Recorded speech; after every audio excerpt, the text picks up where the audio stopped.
Visa തട്ടിപ്പിൽ കുടുങ്ങിയ മലയാളികൾക്ക് ആശ്വാസം, ഭക്ഷണവും നിയമസഹായവും ലഭ്യമാക്കുമെന്ന് ഗ്ലോബൽ പ്രവാസി യൂണിയൻ. വിസ തട്ടിപ്പിനെ തുടർന്ന് 17ഓളം മലയാളികൾ ദുരിതമനുഭവിക്കുന്ന വാർത്ത 24 ആണ് പുറത്തുവിട്ടത്. ഹോട്ടൽ ജോലി നൽകാം എന്ന് പറഞ്ഞായിരുന്നു സ്ത്രീകൾ ഉൾപ്പെടെ 17 പേരെ ദുബായിലെത്തിച്ചത്. 50,000 മുതൽ 75,000 രൂപ വരെ നൽകിയാണ് ഓരോരുത്തരും ദുബായിലെത്തിയത്. കഴിഞ്ഞ 4 മാസമായി വിസിറ്റ് വിസ കാലാവധി ഉൾപ്പെടെ കഴിഞ്ഞു നിൽക്കുന്ന ഇവർക്ക് ഭക്ഷണത്തിനുൾപ്പെടെ വലിയ ബുദ്ധിമുട്ടായിരുന്നു അനുഭവപ്പെട്ടിരുന്നത്. 24 വാർത്ത ശ്രദ്ധയിൽപ്പെട്ട ഉടൻ ഗ്ലോബൽ പ്രവാസി യൂണിയൻ വിഷയത്തിൽ ഇടപെടുകയായിരുന്നു. ഇവരെ ഉടൻ നാട്ടിലെത്തിക്കാനുള്ള നടപടികൾ പുരോഗമിക്കുകയാണെന്നും ഇവർക്ക് വേണ്ട നിയമസഹായം ലഭ്യമാക്കുന്നതായും ഭാരവാഹികൾ അറിയിച്ചു. 24 വാർത്ത കേട്ടതുകൊണ്ടാണ് ഞാനിവിടെ വന്നത്. ഇപ്പോൾ ഇവർക്ക് ടൈം ബീയിങ് ഉള്ള ഫുഡിന് മറ്റു കാര്യങ്ങൾക്കുള്ള കാര്യങ്ങളൊക്കെ ഗ്ലോബൽ പ്രവാസി യൂണിയൻ ഇടപെട്ട് തന്നെ ചെയ്തു കൊടുക്കാം. പക്ഷേ ഇത് ഇവരും കൂടെ കെയർ ചെയ്തിട്ട് എത്രയും പെട്ടെന്ന് നാട്ടിലേക്ക് കയറി പോകാനുള്ള സംവിധാനം ഇപ്പോൾ ഇവർ തന്നെ ടിക്കറ്റ് കൊടുക്കാമെന്ന് പറഞ്ഞിട്ടുണ്ട്.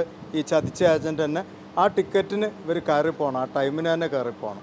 തീർച്ചയായിട്ടും ഇനി ഇവിടുന്ന് അങ്ങോട്ട് ഇങ്ങനെയുള്ള വിഷയങ്ങൾ വരാതിരിക്കാൻ നമ്മുടെ സർക്കാരുകൾ കൃത്യമായിട്ട് ഇതിൽ ഇടപെട്ടുകൊണ്ട് നമ്മുടെ സ്റ്റേറ്റ് ഗവൺമെൻറ് ആയാലും കേന്ദ്ര സർക്കാരായാലും ഇടപെട്ട് വേണ്ട കാര്യം ചെയ്യണമെന്നാണ് എനിക്ക് പറയാനുള്ളത്. വിസ തട്ടിപ്പ് തടയുന്നതിനായി കേരളത്തിലും ഗൾഫ് നാടുകളിലും വ്യാപകമായി ബോധവൽക്കരണ ക്യാമ്പയിന് ഗ്ലോബൽ പ്രവാസി യൂണിയൻ ഉടൻ തുടക്കമിടുമെന്നും ഇവർ വ്യക്തമാക്കി. ഞങ്ങളൊരു ക്യാമ്പയിൻ തുടങ്ങാൻ പോവാണ്. അപ്പോൾ ഇതിൻ്റെ ഒരു നിരന്തരം യുഎനെ സംബന്ധിച്ച് ഇങ്ങനെ ഏജന്റുമാരെ തട്ടിപ്പിനിരയാവുന്നവരെ കയറ്റിവിടുന്ന ഒരു ഇതിലേക്കാണ് ഗ്ലോബൽ പ്രവാസി യൂണിയന് പല പൊതുപ്രവർത്തകരും ഇടപെടുന്നത്. അപ്പോൾ ഇത് അവസാനിപ്പിക്കാൻ വേണ്ടി നമ്മുടെ സർക്കാരും ഇതിൻ്റെ നിയമവശങ്ങളിലേക്ക് വരണം എന്നാണ് ഇതിൽ എനിക്ക് പറയാനുള്ളത്. തീർച്ചയായിട്ടും അവയർനെസ് ഇപ്പോൾ നോർക്ക പോലുള്ള സംവിധാനങ്ങൾ നമുക്കുണ്ടല്ലോ, ഇത് അവരെയും കൂടെ ഉപയോഗപ്പെടുത്തിയിട്ട് പഞ്ചായത്ത് തലത്തുനിന്ന് തുടങ്ങണം ഈ അവയർനെസ് നാട്ടിൽ. ഇപ്പോൾ മൈഗ്രേഷൻ്റെ പേര് പറഞ്ഞിട്ട് UAE ആണ് അതിന് ഏറ്റവും നല്ല പ്ലേസ് എന്ന് പറഞ്ഞിട്ട് അവിടുന്ന് പൈസ വാങ്ങിയിട്ട് UAEയിൽ ആളെ കൊണ്ടുവരുന്നുണ്ട്.